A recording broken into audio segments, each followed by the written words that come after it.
নমস্কার, প্রশান্ত স্নাই চ্যানেলে আবারও আপনাদের স্বাগত। আজকে আমরা এই ভিডিওতে কিছু গুরুত্বপূর্ণ সেটের সম্পর্কে আলোচনা করব। যেমন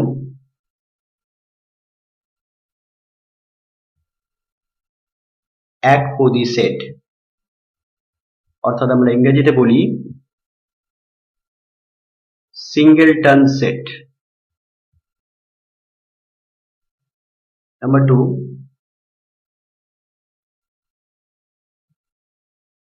উপসেট অর্থাৎ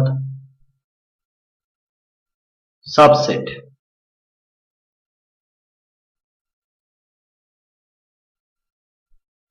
যথার্থ উপসেট বা প্রপার সাবসেট এবং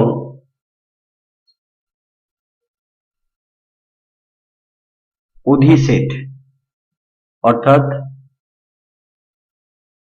superset.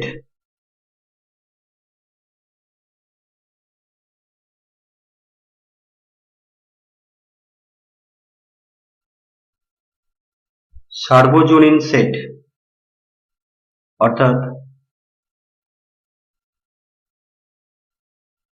Universal set.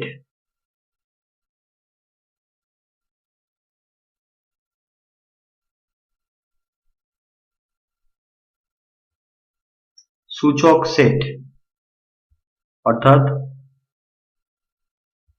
Power set এবং বিচ্ছেদ সেট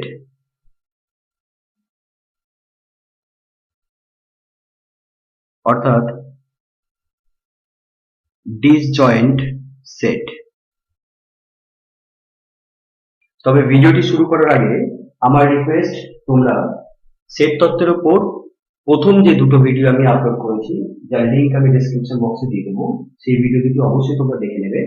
দেখে নেওয়ার পর যখন তোমরা এই ভিডিওটি দেখবে তখন এই বিষয়গুলি তোমাদের কাছে খুব পরিষ্কার হয়ে যাবে। আর এখনো পর্যন্ত যারা এই চ্যানেলটি সাবস্ক্রাইব করেনি, অবশ্যই তারা চ্যানেলটা সাবস্ক্রাইব করে নাও এবং যে পাশে বেল আইকনটি আছে সেটা ক্লিক করে অল বাটনে ক্লিক করে দেবে, যাতে আমি যখনই নতুন কোনো ভিডিও আপলোড করবো তার নোটিফিকেশন তোমাদের কাছে পৌঁছে। তাহলে আজকে আমাদের আলোচনার প্রথম বিষয়, একপদী সেট বলতে কি বোঝায়। দেখো, আমরা কি দেখতে পাচ্ছি,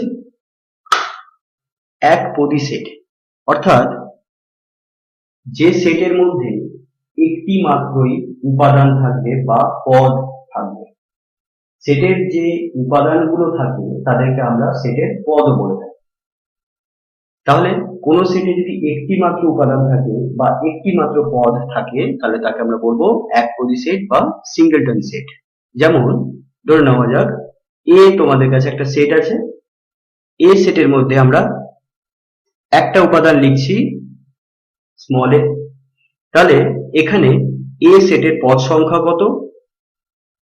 1। এন এ অর্থাৎ এ সেটের পদ সংখ্যা, এটাকে আমরা ইংরেজিতে বলে থাকি কার্ডিনাল নাম্বার। তাহলে এ সেটের কার্ডিনাল নাম্বার কত? 1। তাহলে যে সেটে একটি মাত্রই উপাদান বা পদ থাকবে তাদেরকে আমরা বলবো একপদী সেট। এরকম ভাবে আমরা আরো অনেক উদাহরণ নিতে পারি। ধরো বি একটি সেট, যে সেটের প্রত্যেকটি উপাদান এক্স এমন হবে যে, অর্থাৎ এক্স such that এক্স হলো ধনাত্মক পূর্ণ সংখ্যা এবং এক্স স্কোয়ার ইকুয়ালস টু 60। তাহলে দেখো, এই সেটটি আমরা সেট বিল্ডার বা সেট নির্মাণ পদ্ধতিতে লিখলাম। এই বি সেটের যদি আমরা উপাদান লিখতে চাই যে বি সেটের মধ্যে কোন উপাদানটা থাকবে বা কোন কোন উপাদান থাকতে পারে, তাহলে তখন আমাদের বি সেটটাকে রোস্টার পদ্ধতিতে রূপান্তর করতে হবে। তাহলে বি সেটটাকে যখন আমরা রোস্টার পদ্ধতিতে বা ছকবন্দীকরণ পদ্ধতিতে লিখবো, তাহলে এর ভিতরে যে উপাদানটা থাকবে সেটা হলো কি, দেখো বলে দিয়েছে এক্স হচ্ছে ধনাত্মক পূর্ণ সংখ্যা আর এক্স স্কোয়ার ইকুয়ালস টু 60। তাহলে এই সমীকরণ থেকে আমরা x এর মান পেয়ে যাব। তাহলে x স্কয়ার ইকুয়ালস টু 16, অর্থাৎ x ইকুয়ালস টু কত হবে, প্লাস মাইনাস √16। এখান থেকে আমরা পাবো x এর মান 4 আর -4। এখন আমরা কি দুটো উপাদানই কি বি সেটে লিখবো? তাহলে এখানে দেখো কি বলেছে, যেহেতু x হলো ধনাত্মক পূর্ণ সংখ্যা, অর্থাৎ আমাদের ধনাত্মক পূর্ণ সংখ্যাটাকে লিখতে হবে। এখানে ধনাত্মক পূর্ণ সংখ্যা কত হচ্ছে 4, তাহলে বি সেটে একটি মাত্র উপাদান থাকবে, সেটা হলো 4। তাহলে যেহেতু বি সেটে একটাই উপাদান আছে, তাহলে বি সেট হলো আমাদের কাছে এখানে একপদী সেট। এরপর আমরা বুঝবো উপসেট,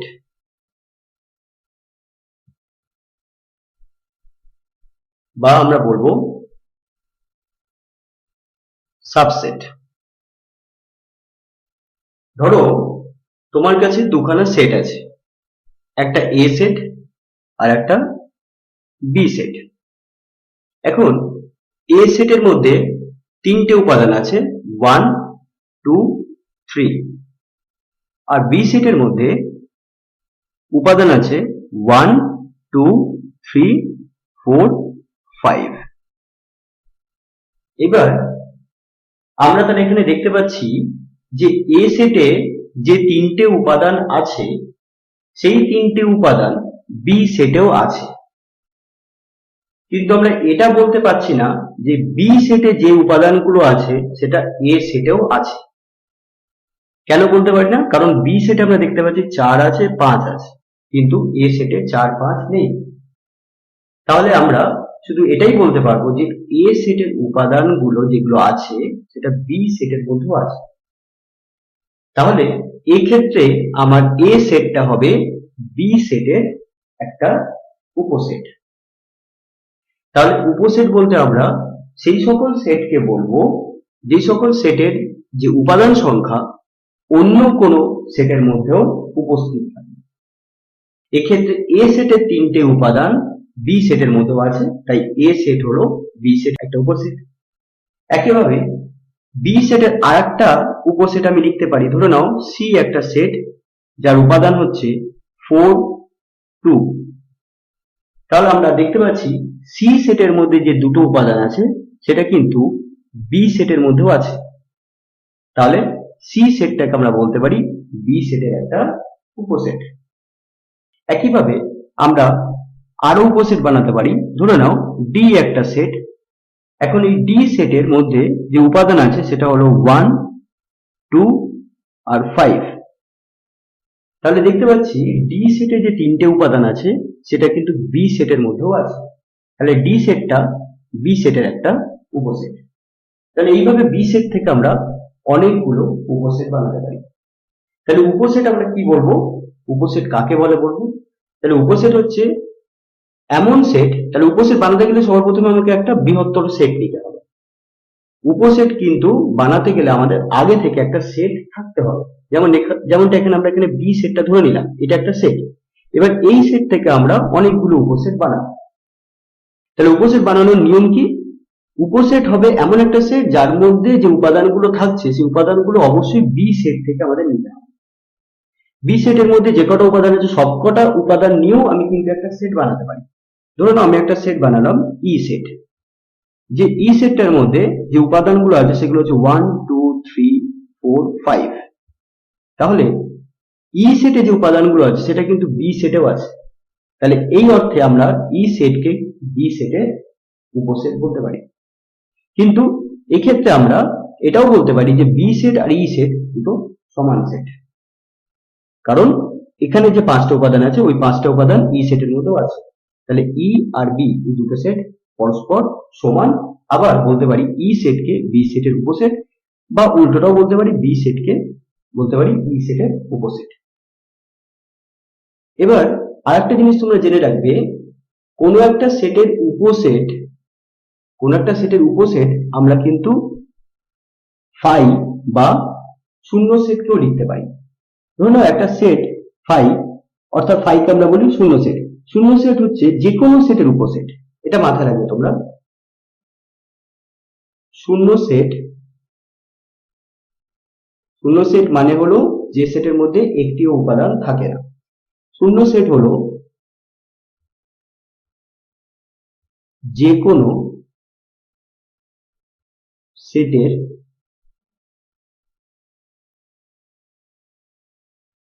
উপসেট। তাহলে বি যদি একটা সেট হয় তাহলে তার একটা উপসেট অবশ্যই ফাই হবে বা শূন্য সেট হবে। আমরা ফাই বা শূন্য সেটকে কিন্তু সেকেন্ড ব্র্যাকেটের মধ্যেও লিখতে পারি। মানে এমন সেট হবে যার মধ্যে একটিও উপাদান থাকবে না। তাহলে বি সেটের এটা একটা উপসেট, বি সেটের ডি একটা উপসেট, এইভাবে সি ই এ প্রত্যেকটা সেট বি সেটের উপসেট। এবার আমি এমন একটা সেট লিখবো যেটা কিন্তু বি সেটের উপসেট হবে না। ধরে নাও এফ একটা সেট, যে সেটের মধ্যে উপাদান আছে 1 2 3 6। তাহলে দেখতে পাচ্ছি এফ সেটে 1 2 3 6 আছে, বি সেটে 1 2 3 6 এখানে নেই, অর্থাৎ 6 এই উপাদানটা বি সেটে উপস্থিত নেই। তাই আমি এফ সেটটাকে বি সেটের উপসেট বলতে পারবো না। তাহলে উপসেট হতে গেলে সেটের মধ্যে যেটা উপসেট, এই সেটের মধ্যে যে উপাদানগুলো থাকবে সেটা অবশ্যই মূল সেটের মধ্যেও উপস্থিত থাকতে হবে। এই হচ্ছে আমাদের কাছে উপসেট। তাহলে এটাও আমাদের কাছে একটা উপসেট। আবার সাথে সাথে বি সেট আর ই সেট এই দুটো কিন্তু সমান সেট বা ইকুয়াল সেট।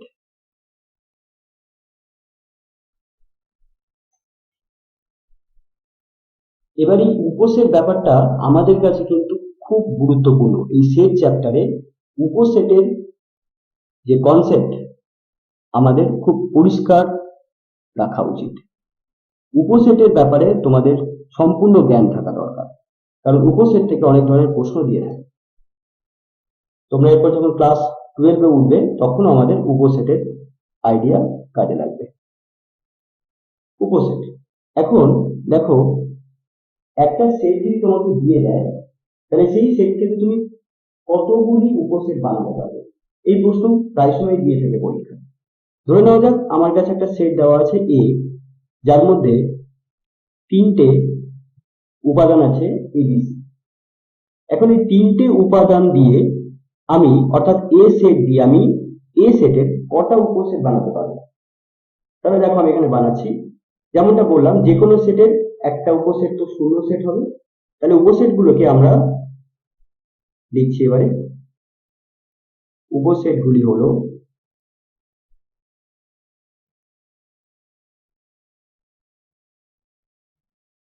একটা উপসেটকে আমি নাম দিচ্ছি A1, যার মধ্যে একটিও উপাদান থাকবে না, বা এটাকে আমরা শুধুমাত্র ফাই লিখতে পারি। আরেকটি উপসেট হবে যার মধ্যে এই 3টি উপাদানই থাকবে এ বি সি। তুমি দেখো এটা এ সেট আর A2 সেট দুটো কিন্তু সমান, আবার এটাকে কিন্তু এ সেটের উপসেটও বলতে পারি। একইভাবে আমরা A3 লিখবো, আরেকটা উপসেট যার মধ্যে একটি মাত্র উপাদান থাকবে। আর A4 লিখবো যার মধ্যে এ বাদ দিয়ে বাকি যে দুটো উপাদান আছে সেই দুটো থাকবে। A5 লিখবো যার মধ্যে বি থাকবে শুধু একটা উপাদান। A6 লিখবো, অর্থাৎ এটা একটা উপসেট যেখানে বি থাকবে না, অর্থাৎ এ আর সি থাকবে। আরো লিখতে পারি যেমন A7 যার মধ্যে সি থাকবে, আর A8 যার মধ্যে সি বাদ দিয়ে এ বি থাকবে। আর উপসেট বানানো সম্ভব না। তাহলে দেখতে পাচ্ছি একটি উপাদান থাকবে না, 3টি উপাদানই থাকবে। এ উপাদানটা থাকবে, একটা উপাদান থাকবে, এ বাদ দিয়ে বাকি যে দুটো উপাদান আছে সেই দুটো উপাদান নিয়ে একটা উপসেট হবে। বি উপাদান নিয়ে একটা উপসেট হবে, বি উপাদান বাদ দিয়ে যে দুটো উপাদান আছে সেই দুটো উপাদান নিয়ে একটা উপসেট হবে। সি উপাদান নিয়ে একটা উপসেট হবে, সি বাদ দিয়ে বাকি যে দুটো উপাদান আছে সেই দুটো উপাদান নিয়ে একটু উপসেট হবে। তাহলে এইভাবে আমরা দেখতে পাচ্ছি এ বি সি, অর্থাৎ একটা সেটে যদি 3টে উপাদান থাকে, এন এ অর্থাৎ এ সেটের কার্ডিনাল নাম্বার যদি 3 হয়, তাহলে সেখান থেকে আমরা উপসেটের সংখ্যা পাচ্ছি, উপসেটের সংখ্যা আমরা কত পেলাম 8। এই 8টাকে আমরা এইভাবে লিখতে পারবো 2 এর পাওয়ার 3, অর্থাৎ এ সেটে যে কার্ডিনাল নাম্বার বা এ সেটে যে উপাদান সংখ্যা সেটা হচ্ছে 2 এর পাওয়ার হবে। এরকম ভাবে যদি বি সেট একটা দিয়ে দেওয়া হয়, তার মধ্যে যদি এ বি সি ডি চারটি উপাদান থাকে, তাহলে বি সেট থেকে যে উপসেট গুলো আমরা বানাতে পারবো, সেই উপসেটের সংখ্যা বি সেটের ক্ষেত্রে হবে 2⁴, কারণ এখানে চারটে উপাদান আছে, অর্থাৎ 16। অর্থাৎ বি সেটের এই চারটে উপাদান দিয়ে আমরা 16টা উপসেট বানাতে পারবো। এ সেটে যদি 3টে উপাদান আছে, তাই এখান থেকে আমরা 8টা উপসেট বানাতে পারলাম। এরকম ভাবে আমাদের যত কটা উপাদান থাকবে 2 এর পাওয়ার উপাদান সংখ্যা, 2⁴ উপাদান সংখ্যা, এটা করলে যত আসবে ততগুলি উপসেট বানানো সম্ভব। তাহলে এইভাবে আমরা উপসেটের সংখ্যা লিখতে পারি।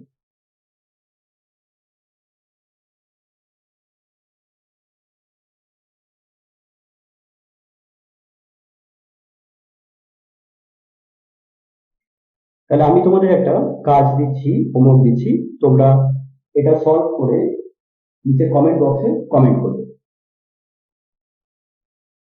এ একটা সেট যার মধ্যে উপাদানগুলি আছে এ 5 ই বি। এই সেট থেকে যতগুলি উপসেট বানানো সম্ভব প্রত্যেকটা উপসেটকে তোমাকে লিখতে হবে। তাহলে এই সেটের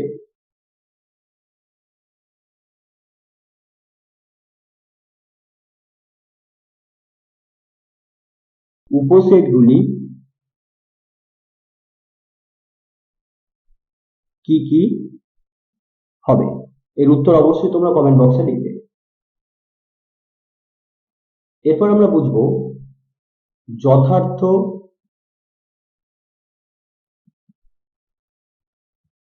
উপসেট। যথার্থ উপসেটকে আমরা আবার প্রকৃত উপসেটও বলে থাকি।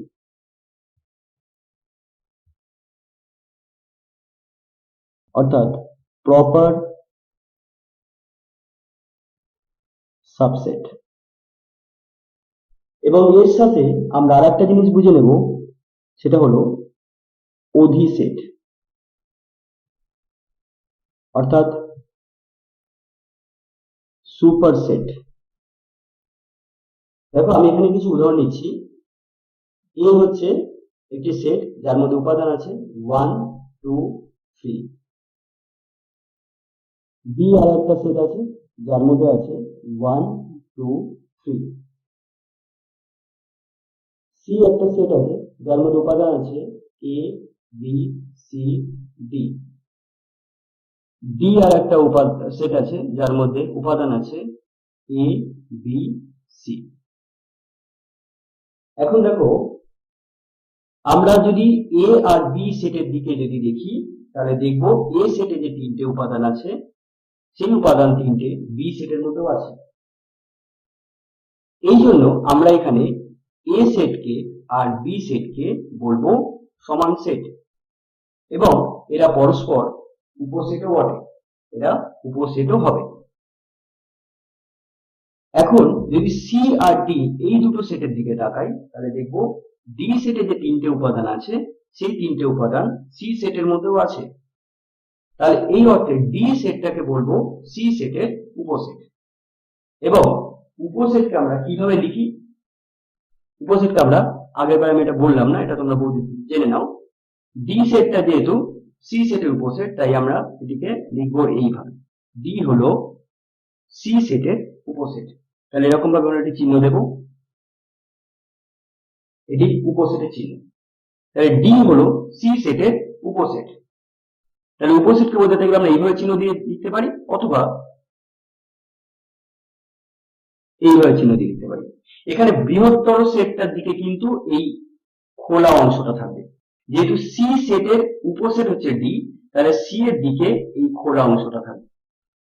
আমরা চিহ্নটাকে ঘুরিয়ে লিখতে পারি, তাহলে সি আর ডিটাকে ঘুরিয়ে লিখি। এখানে সি সেটটা হচ্ছে বৃহত্তর সেট, কারণ সি সেটের মধ্যে 4টে উপাদান আছে, ডি সেটের মধ্যে 3টে উপাদান আছে। তাহলে এখানে সি সেটটার দিকে এই খোলা অংশটা থাকবে। তাহলে এটা হলো উপসেট। তাহলে উপসেটের ক্ষেত্রে আমরা বলতে পারি ডি সেটের প্রত্যেকটা উপাদানকে যদি আমরা এক্স দিয়ে উল্লেখ করি, তাহলে এক্স উপাদানটা ডি সেটে যেমন আছে এর অর্থ হলো এক্স উপাদানটা সি সেটের মধ্যেও আছে। এটার অর্থ হলো অন্তর্ভুক্ত বা বিলংস টু, অর্থাৎ এক্স ডি সেটের অন্তর্ভুক্ত। এর মানে হলো, এর অর্থ হলো এই যে এক্স আবার সি সেটেরও উপাদান। তাহলে আমরা এইভাবে কিন্তু উপসেটকে উল্লেখ করতে পারি, আর উপসেটকে আমরা এরকম ভাবে চিহ্নিত করি। এবার দেখো আমি যেটা বলছিলাম, ডি সেটের মধ্যে যে তিনটে উপাদান আছে সেই তিনটে উপাদান এস সি সেটের মধ্যে দেখতে পাচ্ছি, তার এই অর্থে ডি সেটটা হলো সি সেটের উপসেট। কিন্তু এ সেট আর বি সেটের সাথে সি সেট ডি সেটের একটা পার্থক্য আছে। দেখতে পাচ্ছি এ সেট বি সেট তো এরা উপসেট তো অবশ্যই, কিন্তু এ সেট আর বি সেট এখন সমান সেট। কিন্তু এইদিকে আমরা কি দেখতে পাচ্ছি, D set R she said, D set R C সেটকে আমরা সমান সেট বলবো না, কিন্তু ডি সেটকে বলবো সি সেটের উপসেট। এখন যখন কোনো একটা সেট, যখন কোনো একটা উপসেট, সেই উপসেটের সংখ্যা, উপাদান সংখ্যা যদি মূল সেটটির উপাদান সংখ্যা থেকে কম হয়, তখন ওই উপসেটটিকে বলবো আমরা যথার্থ উপসেট। তাহলে এখানে বি সেটের যে উপাদান, এই উপাদান সংখ্যা কত দেখতে পাচ্ছি আমরা, 3। আর সি সেটের উপাদান সংখ্যা আমরা কত দেখতে পাচ্ছি, 4। তাহলে যেহেতু এন ডি, অর্থাৎ ডি সেটের, ডি প্রথম কথা আমাকে দেখতে হবে যেটা উপসেট কিনা, আগে আমাদের এটা বিচার করতে হবে ডি সেটটা উপসেট। তখন আমি এটা বিচার করব যে ডি সেটের উপাদান সংখ্যা সি সেটের থেকে কম না বেশি। দেখতে পাচ্ছি ডি সেটের উপাদান সংখ্যা সি সেটের থেকে কম, তাহলে সি সেটটি হলো বৃহত্তর সেট আর ডি সেটটি হলো তার উপসেট। এই অর্থে আমরা ডি সেটটিকে বলবো, ডি সেটটি হলো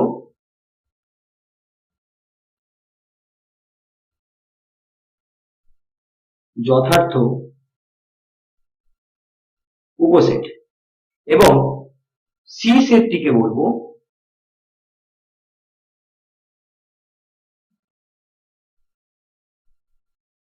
অধিসেট। তাহলে যথার্থ উপসেট এবং অধিসেট, এই দুটো সেটের ক্ষেত্রে দুটো সেটকে সমান সেট নেওয়া যাবে না। যেমনটা এ আর বি, এ আর বি দুটো সেট কিন্তু সমান সেট, এখানে তাদেরকে পরস্পরের উপসেট বলবো কিন্তু যথার্থ উপসেট বলবো না, বা বি সেটকে বা এ সেটকে অধিসেটও বলতে পারবো না। অধিসেট তখনই আসবে যখন আমরা যথার্থ উপসেট পাবো। তাহলে যথার্থ উপসেট যখন অস্তিত্ব থাকছে, যথার্থ উপসেটের, তখনই অধিসেটের অস্তিত্ব থাকছে। এখানে ডি সেটের উপাদান সংখ্যা 3, সি সেটের উপাদান সংখ্যা 4, অর্থাৎ সি সেটের উপাদান সংখ্যা ডি সেটের থেকে বেশি। এই অর্থে ডি সেটটা আমার কাছে এখানে সি সেটের একটা যথার্থ উপসেট হবে, এবং সি সেটটা হবে ডি সেটের একটা অধিসেট। একইভাবে আমরা আরো একটা দুটো উদাহরণ দেখে নিই।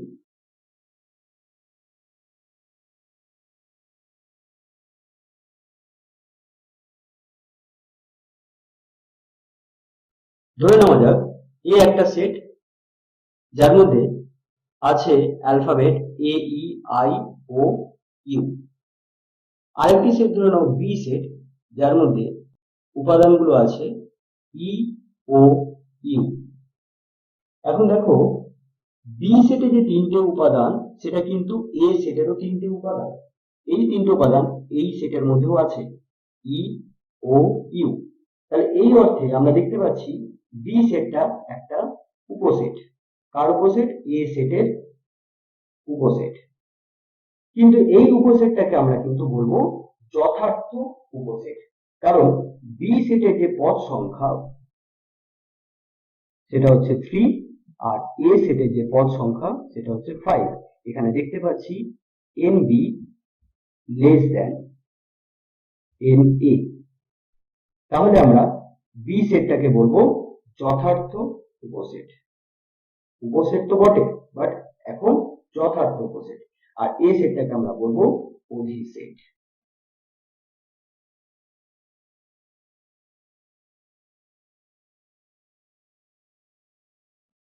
এখন যথার্থ উপসেটকে লিখতে গেলে আমরা শুধুমাত্র এই রকম একটি চিহ্ন ব্যবহার করব। এখানে কিন্তু আমরা এই দাগটা দেব না, এই দাগটা আমরা কিন্তু উপসেটের জন্য ব্যবহার করব। কিন্তু যখন আমরা বলছি যথার্থ উপসেট, তখন আমরা বুঝতেই পারছি যথার্থ উপসেটে যে পদ সংখ্যা সেটা হচ্ছে কি মূল সেট বা অধিসেটের পদ সংখ্যা থেকে কম হয়। তাহলে এই অর্থে আমরা দুটো সেটকে কখনোই সমান সেট বলতে পারবো না, তাই এখানে আমরা সমান চিহ্নটা দেব না। কিন্তু যেটা আমাদের উপসেট মানে যথার্থ উপসেট, সেটা তো একটা উপসেট বটে, তাহলে উপসেট বোঝাতে গেলে আমরা কিন্তু এই চিহ্নটা ব্যবহার করব। যেহেতু এটা যথার্থ উপসেট তাই ইকুয়াল চিহ্নটা ব্যবহার করব। কিন্তু আমরা আগেও বললাম উপসেট বোঝাতে গেলে কিন্তু আমরা এই চিহ্নটা ব্যবহার করব এখানে, কারণ উপসেট সমান সেটকে উপসেট বলা হয়। যেমনটা একটু আগে উদাহরণ দিলাম, এ আর বি দুটো সেট, ওই দুটো সেট কিন্তু 1 2 3, এ সেটের মধ্যে তিনটে উপাদান আছে 1 2 3, 1 2 3, বি সেটের মধ্যে তিনটে উপাদান আছে 1 2 3। তাহলে এখানে আমরা বি সেট আর এ সেট কি বলবো, সমান সেট। আবার সাথে সাথে বি সেটের তিনটে উপাদান এ সেটের মধ্যেও আছে, তাহলে বি সেটটাকে আমরা বলবো এ সেটের উপসেট, আবার তারা সমান সেট। তাহলে উপসেট কিন্তু সমানও হতে পারে। এই অর্থে যখন শুধুমাত্র উপসেট বলছি তখন কিন্তু আমরা এই চিহ্নটা ব্যবহার করবো, আর যখন যথার্থ উপসেট বলবো তখন শুধুমাত্র আমরা এই চিহ্নটা ব্যবহার করবো, এখানে আমরা সমান চিহ্নটা দেবো না। এবার আমরা বুঝবো সার্বজনীন সেট।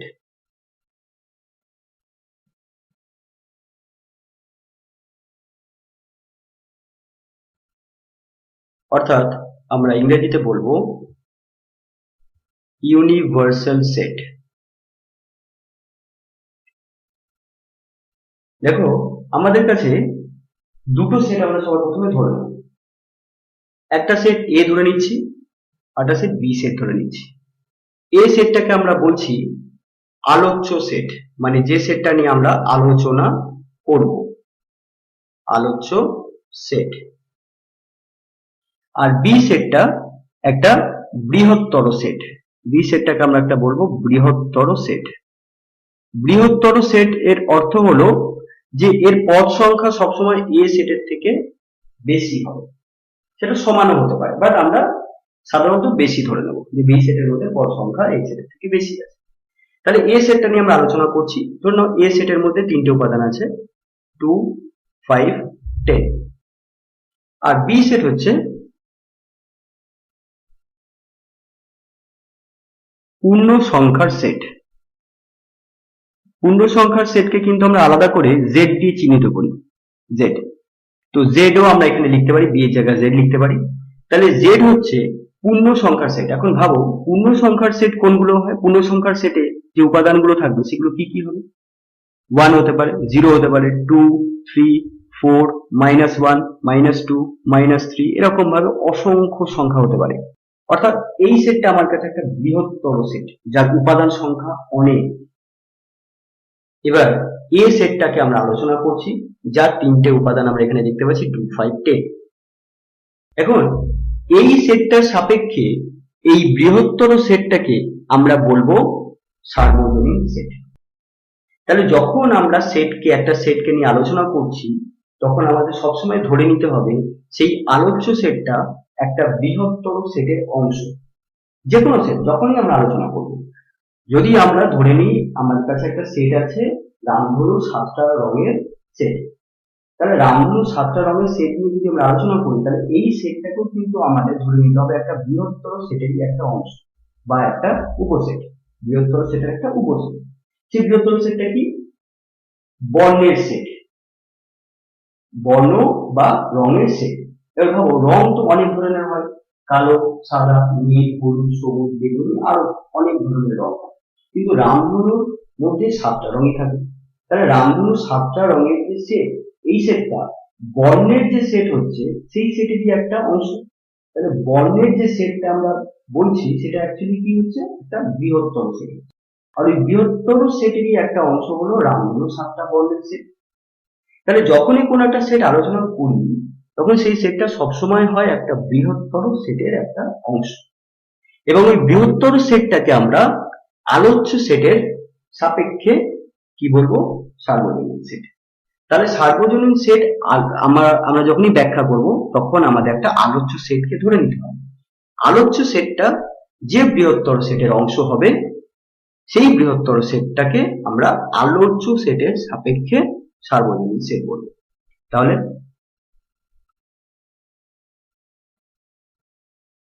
যে কোনো আলোচ্য সেট সর্বদা একটি বৃহত্তর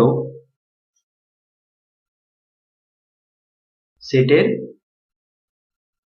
অংশ বা উপসেট হয় এবং সেই বৃহত্তর সেটটিকেই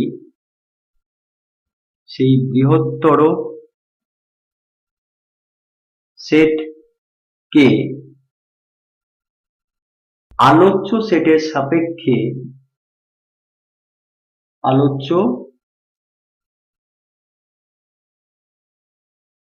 সেটের সাপেক্ষে সার্বজনীন সেট বলে। সার্বজনীন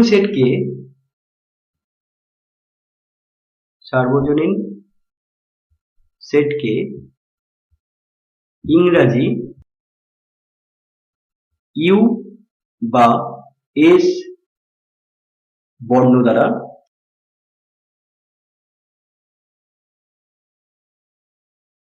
চিহ্নিত করা হয়।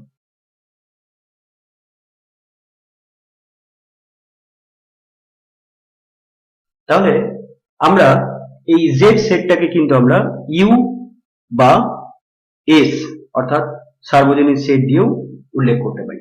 এখানে ইউ হচ্ছে সার্বজনীন সেট বা এস হচ্ছে সার্বজনীন সেট। যে কোনো সার্বজনীন সেটকে আমরা ইউ বা এস এই বর্ণ দিয়ে আমরা চিহ্নিত করব।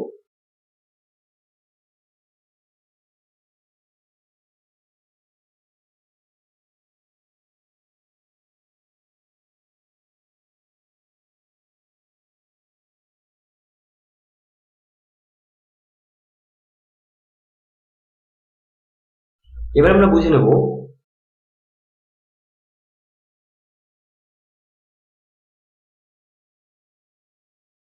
সূচক সেট বা পাওয়ার সেট।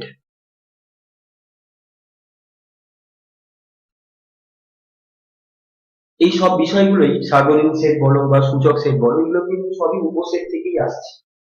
যেমনটা আমি বললাম সার্বজনীন সেট আর একটা আলোচ্য সেট।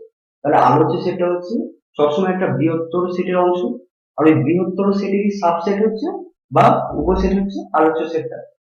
একইভাবে আমরা পাওয়ার সেট যখন আমরা বলবো কোনো একটা সেটের পাওয়ার সেট, তখন আমাদের কি করতে হবে, সর্বপ্রথম আমাদের কাছে একটা সেট দিয়ে দিতে হবে।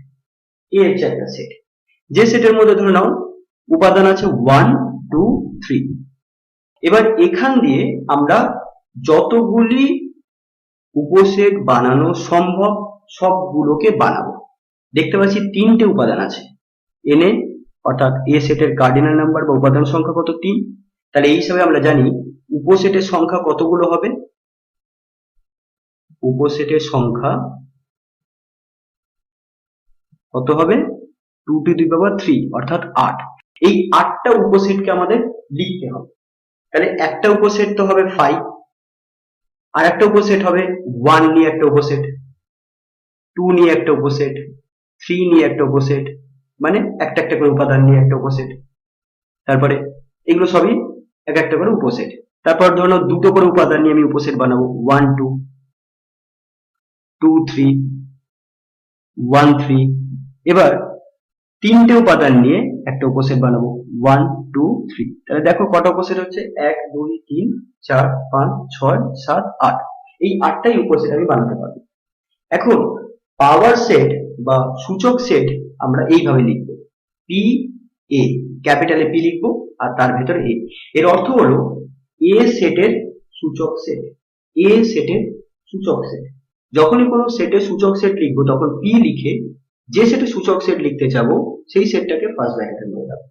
তাহলে এ সেটের সূচক সেট ইকুয়ালস টু সেকেন্ড ব্র্যাকেটের মধ্যে যতগুলো উপসেট আমরা এখানে পেয়েছি এই উপসেট গুলোকে উপাদান হিসাবে বিবেচনা করে আমাদের এখানে লিখতে হবে। মানে যে উপসেট গুলো পেলাম এইগুলোই আমাদের ধরে নিতে হবে একটা সেট আছে যার উপাদানগুলো হচ্ছে এই উপসেট গুলো। তাহলে আমরা এখানে 5 লিখবো, তারপরে 1 লিখবো, 2 লিখবো, 3 1 2 2 3 1 3 1 2 3। তাহলে দেখতে পাচ্ছি কি এ সেটের সূচক সেটের মধ্যে আমরা সেই সকল উপাদানগুলো লিখলাম যে উপাদানগুলো এ সেটের সম্ভব উপসেটগুলো। এ সেটের যতগুলি সম্ভব উপসেটগুলো আছে সব উপসেটগুলোকে উপাদান হিসেবে বিবেচনা করে যদি একটা সেটের মধ্যে আমরা সংকলন করি তখন সেই সেটটাকে আমরা বলবো এ সেটের উপসেট।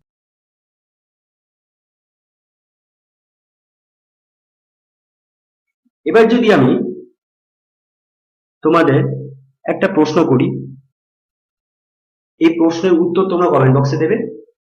আমার কাছে একটা সেট আছে এ যার মধ্যে উপাদান আছে 1 2 a b।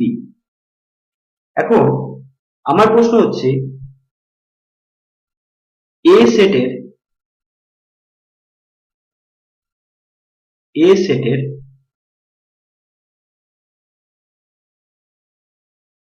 সূচক সেটের এ সেটের সূচক সেটের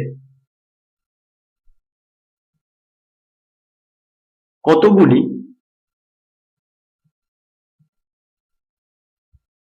উপসেট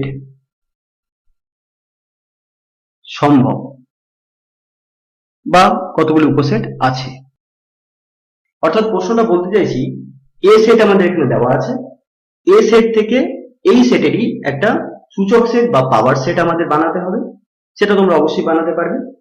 সেই পাওয়ার সেট বা সূচক সেটের উপসেট গুলো কতগুলো হবে, উপসেট কতগুলো হবে, পাওয়ার সেটের মধ্যে উপসেট একটা পাওয়ার সেট পাবো, সেই পাওয়ার সেটের থেকে আমরা কটা উপসেট বানাতে পারবো।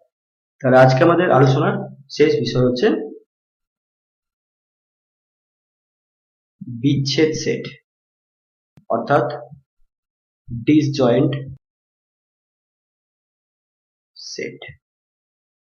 দেখো আমাদের কাছে দুখানা সেট দেওয়া আছে, এ সেট আর বি সেট। এ সেটের মধ্যে উপাদান আছে এ বি 5 6। বি সেটের মধ্যে উপাদান আছে 1 2 3 ডি। এখন দেখো এ সেটের মধ্যে যে উপাদানগুলো দেখতে পাচ্ছি আর বি সেটের মধ্যে যে উপাদানগুলো দেখতে পাচ্ছি এদের মধ্যে কিন্তু কোনো সাধারণ উপাদান নেই। এ সেটের যে চারটে উপাদান এই চারটে উপাদানের কোনো উপাদানটাই বি সেটের মধ্যে নেই। তাহলে আমরা বলতে পারি এ সেট আর বি সেটের মধ্যে কোনো সাধারণ উপাদান নেই। এ ও বি সেটের মধ্যে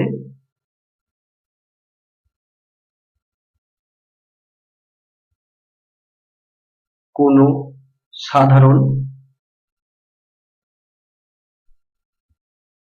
উপাদান নেই। এই কারণে সেট এ এবং সেট বি কে বলা হয় বিচ্ছেদ সেট। তাহলে বিচ্ছেদ সেট হতে গেলে কি করতে হবে, তোমাদের কাছে কি হবে, দুটো বা তার বেশি সেট দিয়ে দিতে হবে। যদি দেখি সেটের মধ্যে যে সেটগুলো দেওয়া থাকবে সেই সেটের মধ্যে যদি কোনো সাধারণ উপাদান বা সাধারণ পদ যদি না থাকে তখন আমরা সেই দুটো সেটকে বলবো বিচ্ছেদ সেট। তাহলে সাধারণ পদ থাকা যাবে না বিচ্ছেদ সেটে। ঠিক আছে, তাহলে কমেন্ট বক্সে তোমরা লিখবে 3টি বিচ্ছেদ সেটের উদাহরণ দাও। বিচ্ছেদ সেটের উদাহরণ দাও। তাহলে আমি আশা করছি তোমরা আজকের ভিডিও খুব ভালো করে বুঝেছো। ভিডিও যদি ভালো লেগে থাকে তাহলে অবশ্যই লাইক করবে, বন্ধুদের সাথে ভিডিওটা শেয়ারও করবে। আর যারা চ্যানেলে প্রথম এসেছো তারা অবশ্যই চ্যানেলটি সাবস্ক্রাইব করবে, এবার পাশে যে বেল আইকনটি আছে ক্লিক করে অল বাটনে ক্লিক করবে। তাতে কি হবে, যখন নতুন কোনো ভিডিও আপলোড করবো তার নোটিফিকেশন তোমাদের কাছে চলে যাবে। তবে আমি আবার রিকোয়েস্ট করছি, এই ভিডিওটি যারা প্রথম দেখছো তাদের কাছে আমার রিকোয়েস্ট থাকবে, আমি সেট তত্ত্বের উপর এর আগে দুখানা ভিডিও বানিয়েছি, সেই দুটো ভিডিও তোমরা অবশ্যই দেখে নিও। ওই দুটো ভিডিও যদি তোমরা দেখে নাও, এই ভিডিওটিতে আমি যা বোঝালাম তোমাদের কাছে একদম জলের মতো পরিষ্কার।